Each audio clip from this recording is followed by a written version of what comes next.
Halo para pemirsa setia Story Library, kita jumpa lagi. Semoga kalian semua sehat dan bahagia selalu. Selamat datang di Story Library, gerbang menuju dunia tanpa batas, di mana setiap kisah dari berbagai penjuru dunia hidup kembali, menyatu dalam untaian suara, gambar, dan imajinasi. Dari legenda, dongeng yang diwariskan turun-temurun, hingga cerita cinta dan petualangan yang melintasi zaman. Semuanya tersimpan di sini, menunggu untuk ditemukan kembali oleh jiwa-jiwa pencari makna. Karena setiap cerita bukan sekadar hiburan, tetapi jendela menuju dunia yang tak terbatas. Dan di setiap jendela itu, tersimpan pelajaran, keajaiban, dan keindahan yang tak lekang oleh waktu. Inilah Story Library, perpustakaan abadi dari cerita-cerita dunia, tempat di mana imajinasi tak pernah berakhir. Kali ini, kami akan bercerita tentang cerita rakyat Nusantara, sebuah legenda asal-usul terbentuknya Danau Rawapening di Jawa Tengah. Seorang anak naga yang berwujud manusia dan memiliki kekuatan sakti bernama Baru Kelinting. Dengan kesaktiannya, dia menenggelamkan sebuah desa karena kesombongan warga desa tersebut. Ada banyak versi berkembang di masyarakat tentang legenda ini. Kami menghadirkan salah satu dari beberapa versi tersebut. Sebelum kita mulai ceritanya, kami meminta partisipasi para pemirsa untuk like, komen, subscribe, dan share video kami ini, agar channel kami ini bisa terus berkembang lebih oke lagi.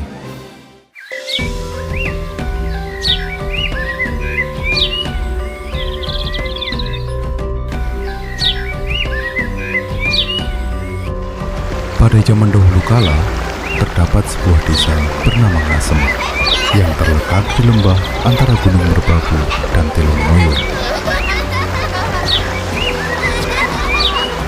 Tanahnya subur, makmur, rakyatnya sejahtera, dan hasil panen berlimpah.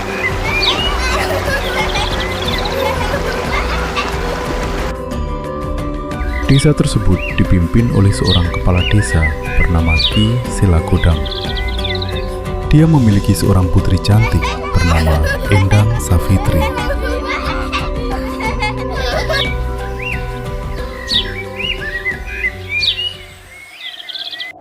Pada suatu hari terjadi wabah di desa. Panen gagal karena kekeringan panjang. Situasi ini sangat memprihatinkan. Banyak warga kelaparan dan sakit.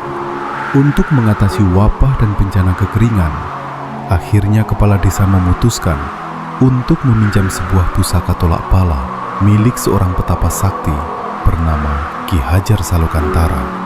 Kepala desa mengutus putrinya Endang Safitri untuk pergi ke pertapaan dan meminjam pusaka tersebut. Untuk mengatasi bencana kekeringan tahun ini, ayah dan warga desa sudah memutuskan untuk mengutus kamu pergi ke pertapaan Resi Ki Hajar sahabat ayah. Ayah tak bisa meninggalkan desa saat ini sebab keadaan sangat genting. Baik ayah, ayah jangan khawatir. Aku masih ingat kok jalan menuju pertapaan kakek Ki Hajar. Aku akan berangkat besok subuh, biar tidak kemalaman di hutan. Hati-hati di jalan. Ingat pesan ayah. Jangan meletakkan pusaka itu di atas pangkuanmu. Pergilah sekarang, hari mulai terang.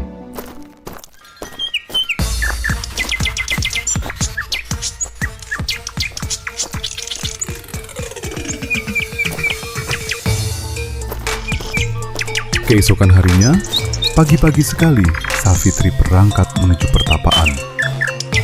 Petapa sakti Ki Hajar adalah sahabat dekat ayahnya.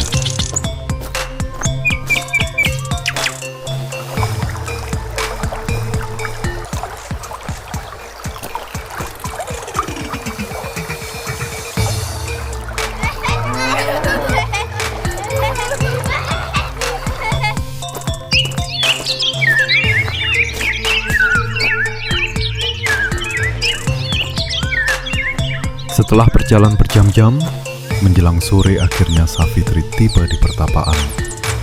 Dia langsung menemui sang petapa yang sedang bermeditasi di hutan.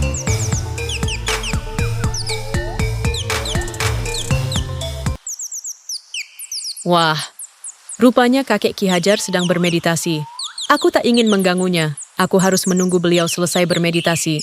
Sampurasun, ada apakah gerangan kamu datang menemuiku, nak? Bicaralah, siapa namamu, nak? Dan apa tujuanmu datang ke pertapaan ini? Namaku Safitri.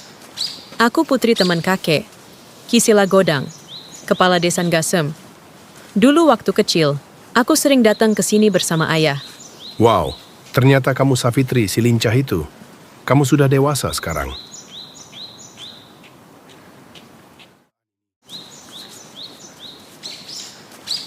Keesokan harinya, pagi-pagi sekali Safitri bersiap untuk kembali ke desa. Dia pun pamit kepada sang petapa. Bawalah pusaka ini, dan kamu harus ingat pesan ayahmu. Pusaka ini harus dibawa dengan hati-hati. Sepanjang perjalanan pulang, Safitri dengan sangat berhati-hati membawa pusakanya. Saat mendekati air terjun, dia memutuskan untuk beristirahat sejenak. Udara yang sejuk dan nyaman, ditambah tubuhnya yang lelah, akhirnya dia pun tertidur. Tanpa dia sadari, pusaka itu dia letakkan di atas pangkuannya. Wah, nyaman sekali di sini. Udara sejuk, suara air terjun membuat damai. Aku akan beristirahat sebentar di sini melepas lelahku. Seketika itu juga terjadi peristiwa gaib. Keluar cahaya kuning keemasan dari pusaka, dan seluruh tubuh Safitri dikelilingi cahaya kuning keemasan tersebut. Tak lama setelah itu, Safitri pun terbangun, dan dia langsung melanjutkan perjalanan.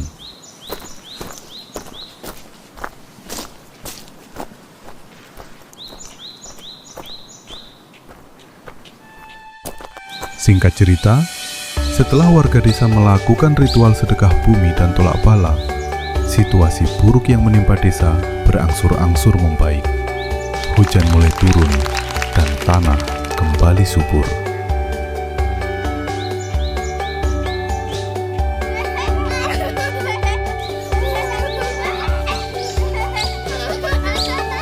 Tiga minggu kemudian, ada kejadian aneh. Safitri tiba-tiba hamil. Ini membuat kepala desa marah besar kepada putrinya yang tak bersuami. Setelah diselidiki, ternyata Safitri telah mendapat kutukan dari pusaka yang dia bawa. Sebab saat tertidur, secara tak sadar, dia telah melanggar pantangan, meletakkan pusaka dalam pangkuannya. Maafkan aku, ayah. Saat itu aku terlalu lelah, hingga lupa pesan ayah. Ayah khawatir padamu. Kamu hamil tanpa suami, itu aib bagi desa kita. Ayah tak ingin kamu menderita, nah. Akan lebih baik kamu mengasingkan diri sebelum perutmu membesar. Pergilah bersama Mbok Yem ke gubuk tua di bukit di tengah hutan. Dan kamu tinggallah di sana. Ayah sedih, harus berpisah dengan Munah. Ayah akan mengirim semua kebutuhan hidupmu secara berkala, agar kamu tetap bisa hidup dengan baik walau jauh dari ayah. Maafkan aku, ayah. Ini semua terjadi karena kecerobohanku. Aku akan menuruti ayah dan hidup dengan baik di sana.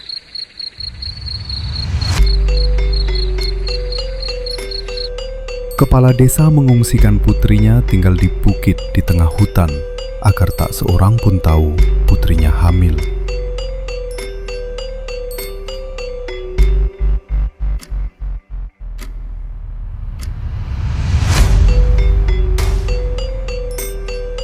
Setelah 9 bulan mengasingkan diri, akhirnya Safitri pun melahirkan. Akan tetapi, dia melahirkan anak berwujud seekor naga. Ini membuatnya shock dan sedih.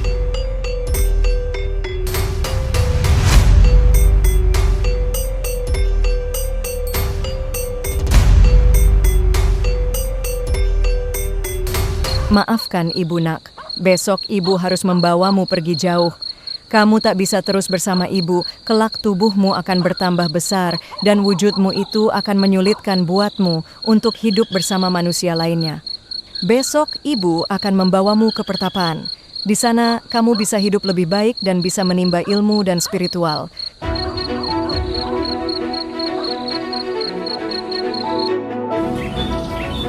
Karena bingung dan putus asa, Safitri akhirnya menitipkan anaknya kepada petapa sakti Ki Hajar Salukantara di pertapaan.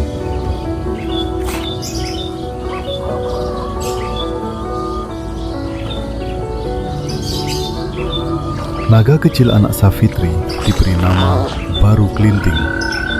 Dia menjadi anak angkat dari Ki Hajar, menimba ilmu kesaktian dan spiritual.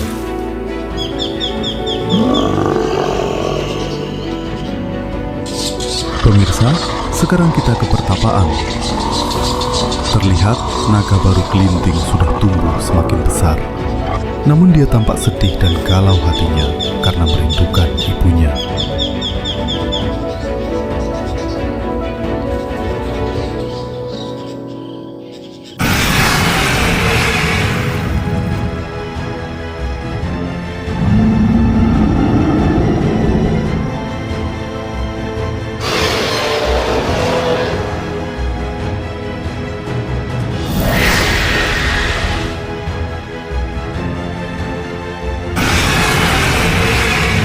Melihat hal tersebut, sang petapa pun mendekati anak-anak itu dan bertanya padanya.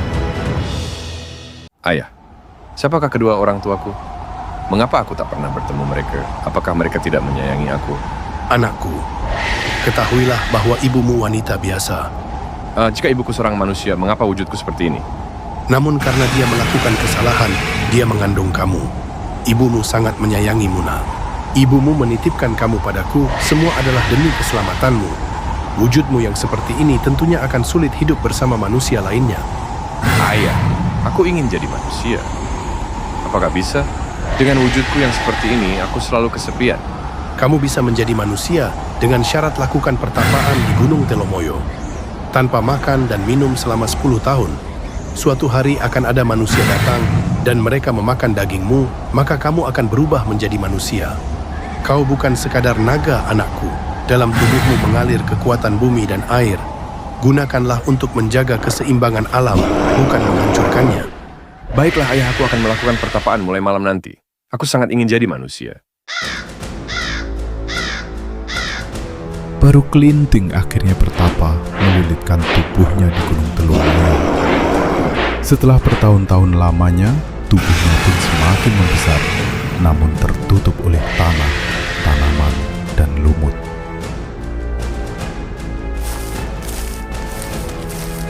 Suatu hari, ada sekumpulan warga desa Patok yang tengah berburu di kaki Gunung Telomoyo. Mereka tidak melihat wujud keseluruhan Baru Kelinting. Yang mereka lihat hanya bagian ekor Baru Kelinting saja. Karena tidak mendapatkan hasil buruan, mereka tidak peduli lagi daging hewan apa yang mereka temukan. Mereka langsung memotong-motong ekor Baru Kelinting dan membawanya ke desa untuk jamuan di pesta. Tak lama setelah para pemburu itu pergi, Baru Kelinting pun berubah wujud menjadi seorang anak laki-laki. Tubuhnya kurus, penuh koreng dan luka, dan mengeluarkan bau amis.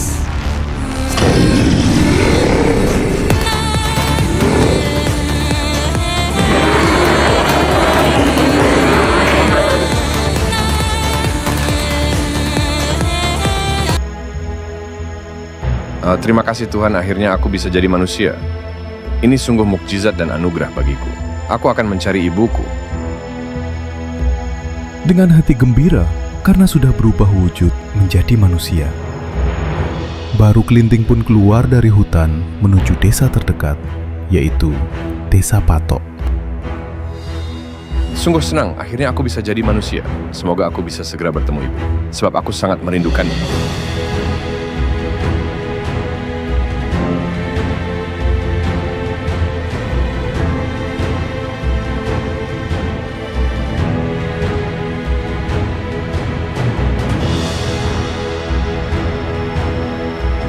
Namun begitu dia memasuki desa, hatinya menjadi sedih dan kecewa.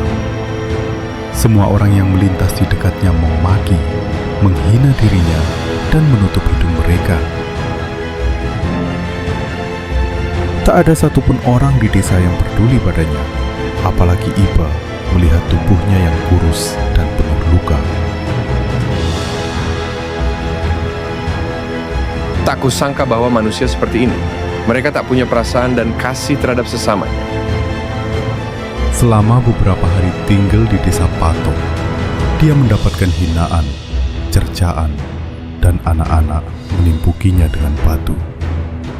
Hatinya sangat sakit. Seperti inikah yang namanya manusia? Suatu ketika, saat anak-anak menimpukinya dengan batu dan mengejarnya, datanglah seorang nenek bernama Nenek Latung.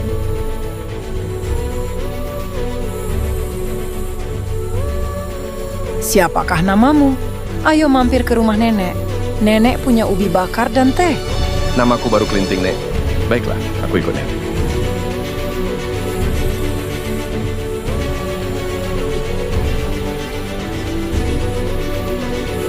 Nenek Latung membawa Baru Kelinting pulang ke rumahnya, memberinya makanan, serta merawat lukanya, juga memberinya pakaian agar tidak lagi kedinginan.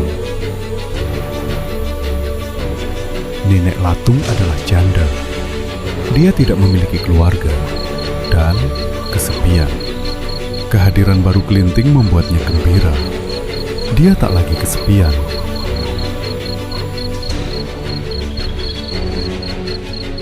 Nak, pakailah baju ini. Baju milik mendiang suami nenek. Walaupun kebesaran tapi lebih baik daripada kamu tak pakai baju. Kulitmu akan terbakar matahari dan kedinginan.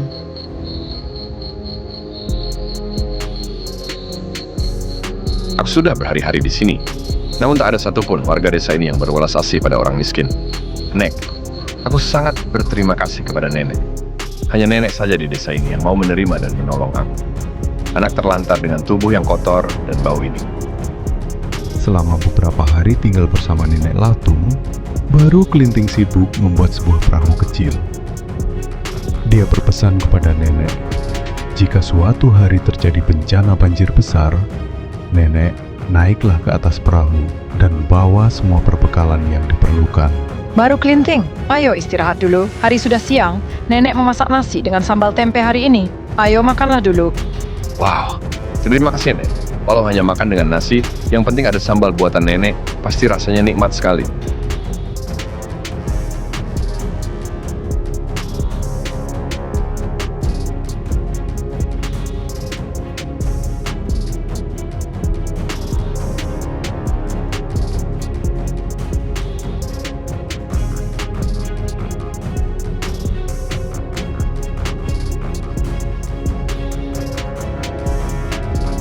Nah, hari ini perahu nenek sudah jadi.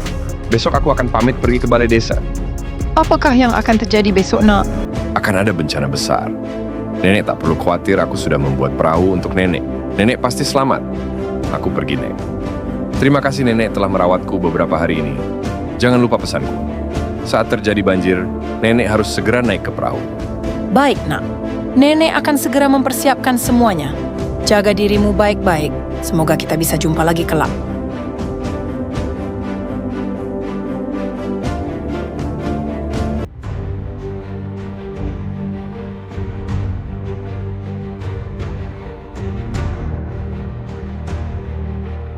Hari ini aku akan menghukum seluruh warga desa Patok yang sombong dan tak punya rasa kasih terhadap sesama.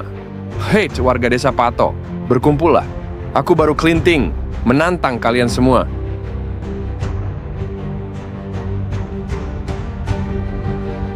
Siapa yang bisa mencabut kayu ini, maka desa ini akan selamat. Akan tetapi sebaliknya, jika matahari hampir tenggelam, tak ada satupun warga desa ini yang bisa mencabut ranting ini. Maka bencana besar akan melanda desa ini. Ya silahkan, siapapun boleh mencoba dengan cara apapun juga boleh.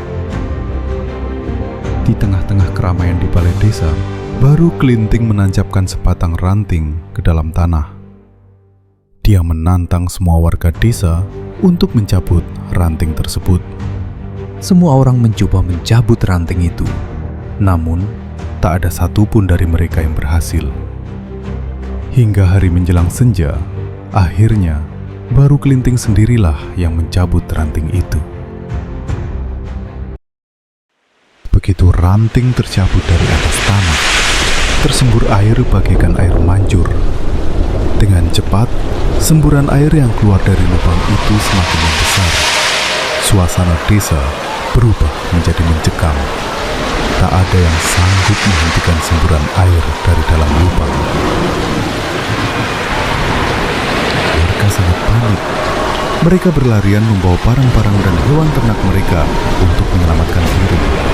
Akan tetapi, air bah terus saja bertambah besar, menenggelamkan dan menghanyutkan semua yang dilewatinya. Di atas bukit, tampak baru kelintik berdiri di tengah hujan badai menyaksikan semuanya. Kutukan bagi warga desa Patok yang sombong dan congkak.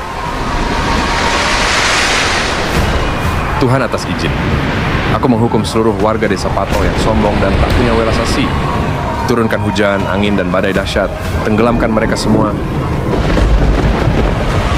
Hujan badai dan petir tiba-tiba saja datang.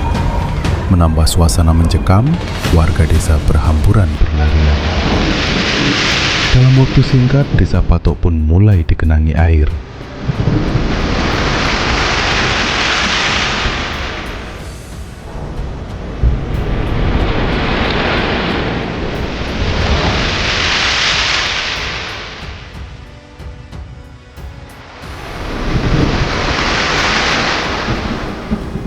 Desa ini akan menjadi sebuah danau bernama Rawa Pening. Menjadi bukti sejarah bahwa kesombongan dan keangkuhan akan membawa kehancuran. Penting saling menghargai dan menyayangi semua makhluk hidup. Dalam waktu hanya semalam, desa Patok menghilang, tenggelam oleh air. Satu-satunya warga yang selamat dari musibah itu hanyalah Nenek Latung.